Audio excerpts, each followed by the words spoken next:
Here's the truth. Having things easy or trying to make them easy is making you weak.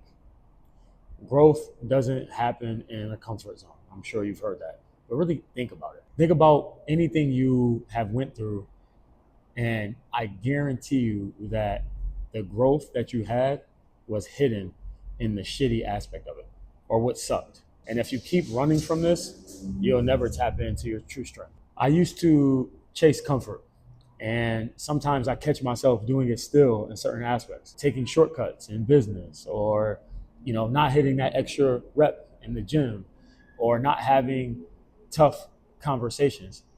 And after that, I wonder why I was still stuck. It wasn't until, I heard a quote from, a basketball coach. It was, I forgot his name. It was definitely during the finals. It was the Suns coach, and they were in the finals a few years ago. And he mentioned to his team that everything you desire, everything you want, everything that you're yearning for is on the opposite side of hard. You got to go through the shit first to get there. And that stuck with me. So I started chasing the difficult things. I started to lean into more, challenging aspects, going that extra mile when it comes to everything that I do, taking cold showers every day for recovery, being consistent in areas that I thought were boring or, too challenging. And it literally changed everything for me. I started to level up.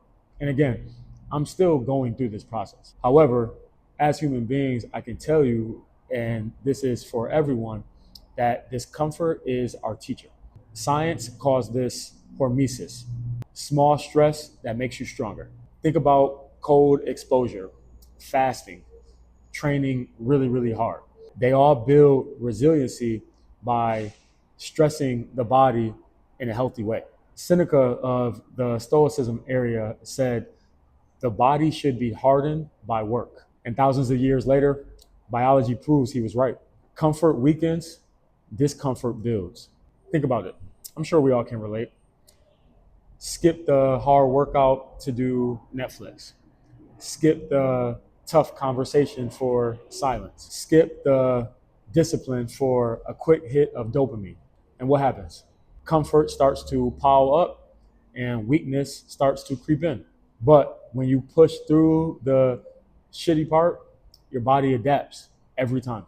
Your mindset sharpens and your confidence grows. Here's how I would advise you to rewire your thinking toward discomfort. So first thing I would do is choose one difficult or challenging thing daily. So for me, it's taking cold showers. I still not comfortable with them, but I know the benefits of doing that, especially when it comes to recovery and as I train for these fitness competitions. Next, I would try to reframe what shitty actually is. Is this going to make you stronger? And if you can come to that conclusion, then reframe what shitty is and make it as a necessary thing to do, a necessity. And step 3 would be, anchoring strong habits, making these strong habits a lifestyle rather than this one-off thing that you come to once in a while, because you're never going to build true progress that way. For me, that's been training on days where I just don't feel like it, showing up in areas of my life and my business when I really just don't have the energy to do it, but doing it anyway. That's the point. Comfort never made me better. The shitty part did. So I encourage all of us to stop running from discomfort. Embrace this shit. That's where growth lives. So if you're ready to stop chasing easy and start growing through challenge and start building real strength that lasts, join the lab. The link's below. Let's get uncomfortable together. That sounds kind of weird, but you know what I mean. I'll see you inside.